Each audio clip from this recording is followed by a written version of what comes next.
નમસ્કાર વિદ્યાર્થી મિત્રો, આજના આપણા લેક્ચરમાં આપણે વાત કરીશું કેમિકલ પ્રોપર્ટી ઓફ આલ્કોહોલ.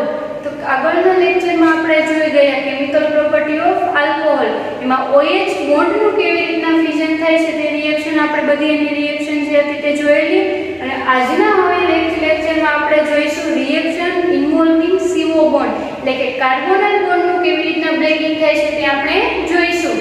તો કાર્બોનાઇલ ગ્રુપ છે તેનું બ્રેકિંગ કરવા માટેની આપણને બે રિએક્શન છે જે આપણે જોઈ શકીએ છીએ. First of all reaction with HX એટલે કે હાઇડ્રોજન હેલાઇડ જોડેની રિએક્શન, અને સેકન્ડ રિએક્શન છે તે HCl સાથેની એટલે કે HCl with present of anhydrous ZnCl2. આ રિએક્શન છે તે આપણે જોઈશું. તો આ રિએક્શન વિથ HCl એનહાઇડ્રસ ZnCl2 છે રિએક્શનને આપણે લ્યુકાસ ટેસ્ટ પણ કહી શકીએ છીએ. તો આના વિશે આપણે આગળ છે તે વાત કરીએ. તો ફર્સ્ટ ઓફ ઓલ આપણે વાત કરીએ છીએ રિએક્શન ઓફ કાર્બોનાઇલ ગ્રુપ ફ્યુઝનની, કે કાર્બોનાઇલ ગ્રુપમાં કાર્બન અને ઓક્સિજનનો બોન્ડ છે તે કેવી રીતના બ્રેક છે તે થાય છે. તો એના માટેની આપણે વાત કરીએ તો આપણે વાત કરેલી કે પ્રાઇમરી આલ્કોહોલ, સેકન્ડરી આલ્કોહોલ અને ટર્શરી આલ્કોહોલ, એમાં R ગ્રુપના આધારે આપણે એસિડિટી છે તે નક્કી કરી શકીએ છીએ. તો એના જ આધારે આપણે કહી શકીએ કે જેમ સ્ટ્રોંગ એસિડ પ્રેઝન્ટ હશે એમ એની સ્ટેબલ કાર્બોકેટાયન આપણને જોવા મળે છે, કે એસિડની જેમ સ્ટ્રોંગનેસ વધારે એમ એની કાર્બોકેટાયનની સ્ટેબિલિટી પણ આપણને વધારે જોવા મળે છે. તો એની આગળ વાત કરીએ રિએક્ટિવિટી ઓફ આલ્કોહોલ અથવા reactivity of carbocation. Reactivity of carbocation, તો કાર્બોકેટાયનની આપણે રિએક્ટિવિટી જોઈએ તો સૌથી વધારે રિએક્ટિવિટી છે તે આપણને ટર્શરી આલ્કોહોલની જોવા મળે છે. બીકોઝ ઓફ ટર્શરી આલ્કોહોલની સ્ટેબિલિટી આપણને લેસ જોવા મળે છે. And secondary alcohol and first alcohol, સૌથી ઓછી સ્ટેબિલિટી અથવા ઓછી રિએક્ટિવિટી આપણને કોની અંદર જોવા મળે છે? પ્રાઇમરી આલ્કોહોલની અંદર. તો રિએક્ટિવિટીના આધારે આપણે વન રિએક્શન જોઈએ. કાર્બોકેટાયન, ટર્શરી કાર્બોકેટાયન અથવા ટર્ટ બ્યુટાઇલ છે તેની રિએક્શન છે આપણે આલ્કોહોલ અથવા એનું શું કરીશું આપણે પ્રોટોનેશન છે તે કરીશું. કે ટર્શરી આલ્કોહોલ છે તેનું તમે જ્યારે પ્રોટોનેશન કરો છો ત્યારે તમને મળતી પ્રોડક્ટ કઈ છે? એનું કાર્બોકેટાયન મળે છે. એટલે કે ટર્શરી આલ્કોહોલ છે તેની તમે રિએક્શન એટલે કે ફર્સ્ટ ઓફ ઓલ આપણે પ્રોટોનેશન કરીશું. જ્યારે ટર્શરી આલ્કોહોલનું પ્રોટોનેશન કરીએ છીએ ત્યારે આપણને પ્રોટોનેટ થયેલી જે પ્રોડક્ટ મળે છે. અને એની અંદર હવે જોઈએ તો આપણે વાત કરીએ છીએ CO બોન્ડ ફ્યુઝનની. તો CO બોન્ડ એટલે કે કાર્બન અને ઓક્સિજન વચ્ચેનો આપણે જે બોન્ડ છે તે બ્રેક કરીશું. તો જ્યારે અહીંયાથી બોન્ડ બ્રેક કરીશું ત્યારે 1 મોલ ઓફ વોટર છે તે રિમૂવ થાય છે અને અહીંયા આપણને જોવા મળે છે કાર્બોકેટાયન. આજે આપણને કાર્બોકેટાયન મળે છે તે શું હશે? ટર્શરી આલ્કોહોલનો કાર્બોકેટાયન. એટલે કે આપણે વાત કરીએ છીએ CO બોન્ડ ફ્યુઝનની. કાર્બોનાઇલ ગ્રુપનું ફ્યુઝન કેવી રીતના જોવા મળે છે એનો રિએક્ટિવિટી ઓર્ડર આપણે જોયો કે ટર્શરી આલ્કોહોલની રિએક્ટિવિટી સૌથી વધારે આપણને જોવા મળે છે. Then secondary alcohol and last primary alcohol છે તેની આપણને રિએક્ટિવિટી આપણે જોઈ. હવે આપણે વાત કરીશું CO બોન્ડ છે તે બ્રેકિંગ આપણે કઈ પ્રોસિજર અથવા કઈ રિએક્શન દ્વારા છે કરી શકીએ છીએ. તો તેના વિશે આપણે હમણાં જ વાત કરેલી રિએક્શન ઓફ HX એટલે કે hydrogen halide and other reaction HCl હારે જ્યારે તમે રિએક્શન કરશો એટલે કે લ્યુકાસ ટેસ્ટ આપણે જોઈશું અને એના આધારે CO બોન્ડનું ફ્યુઝન કેવી રીતના થાય છે તે વાત કરીએ. તો ફર્સ્ટ રિએક્શન આપણે જોઈએ રિએક્શન ઓફ HX એટલે કે હાઇડ્રોજન હેલાઇડ. તો ફર્સ્ટ રિએક્શન છે તે હાઇડ્રોજન હેલાઇડ જોડે જોવા મળે છે. તો આલ્કોહોલની રિએક્શન આપણે કોની જોડે કરીશું? હાઇડ્રોજન હેલાઇડ જોડે. ROH react with HX આ છે alcohol. react with hydrogen halide. Hydrogen halide, જ્યારે હાઇડ્રોજન હેલાઇડ સાથે રિએક્શન થાય છે તો આપણે કોનું ફ્યુઝન જોઈએ છે? કાર્બોનાઇલ ગ્રુપનું. તો અહીંયાથી ઓક્સિજન અને R એટલે કે કોઈ પણ આલ્કાઇલ ગ્રુપ કાર્બન છે તેનો બોન્ડ છે તે બ્રેક થતો આપણને જોવા મળે છે અને અહીંયાથી HX માંથી હાઇડ્રોજન છે તે દૂર થાય છે અને આપણને પ્રોડક્ટ મળે છે RH અને આપણે શું કહીશું આલ્કાઇલ હેલાઇડ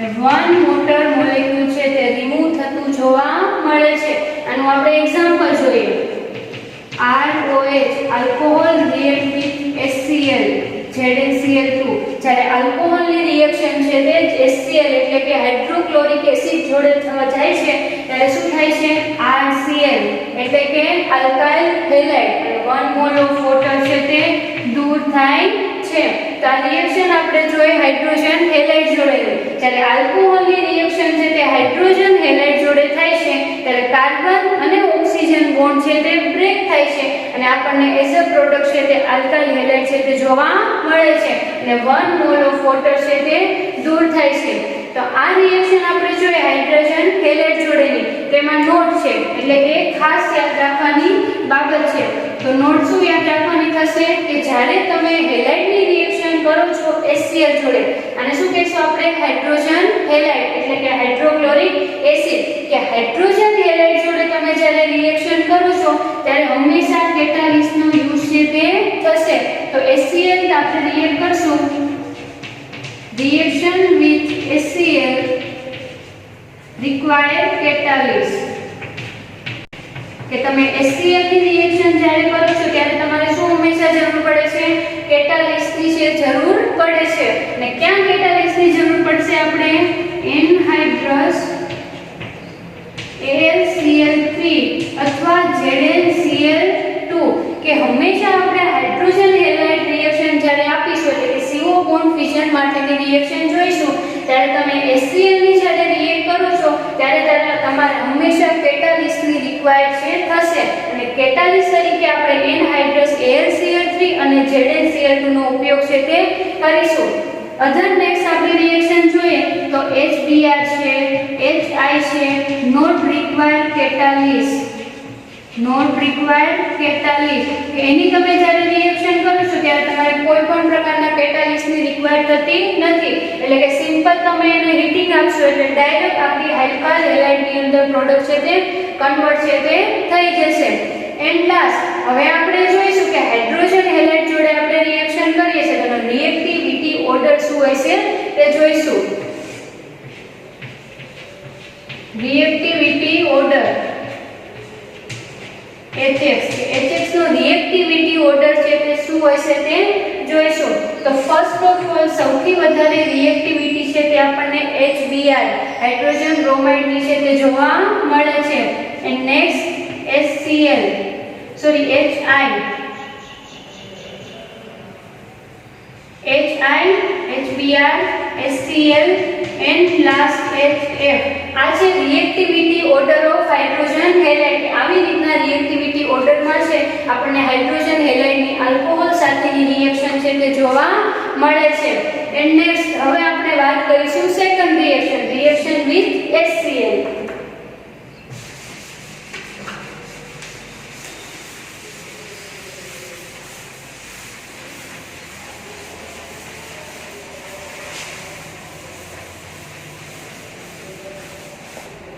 Second reaction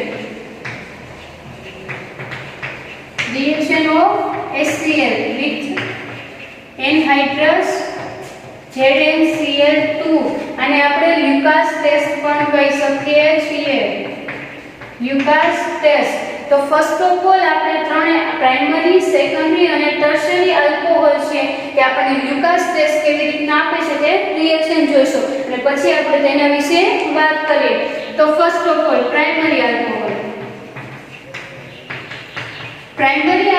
છે તેની તમે HCl હારે રિએક્શન કરાવશો with presence of ZnCl2 zinc dichloride અને ટેમ્પરેચર આપણે બધી પ્રોસેસ છે તે રૂમ ટેમ્પરેચરે જ આપણે કરીશું તો પ્રાઇમરી આલ્કોહોલની રિએક્શન તમે જ્યારે પ્રાઇમરી આલ્કોહોલની રિએક્શન છે તમે HCl હારે કરાવો છો ત્યારે મળતી પ્રોડક્ટ શું હશે CO બોન્ડ છે તે બ્રેક થાય છે એટલે મળતી પ્રોડક્ટ RCH3Cl એમ 1 વોટર મોલેક્યુલ દૂર થાય છે હવે આપણે રિએક્શન જોઈશું સેકન્ડરી આલ્કોહોલની.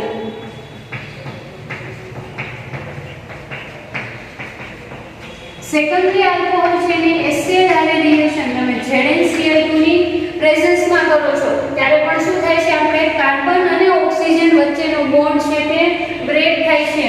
મળતી પ્રોડક્ટ હશે RCaCl અને 1 વોટર મોલેક્યુલ છે તે દૂર થાય છે. એવી જ રીતના ટર્શરી આલ્કોહોલ.